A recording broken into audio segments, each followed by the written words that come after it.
To disable or remove the clock from your lock screen in Samsung Galaxy S23 Ultra, swipe down the top of the screen and then tap setting icon.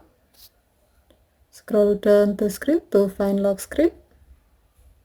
Tap lock screen and then tap lock screen thumbnail to go to the screen where you can edit your lock screen.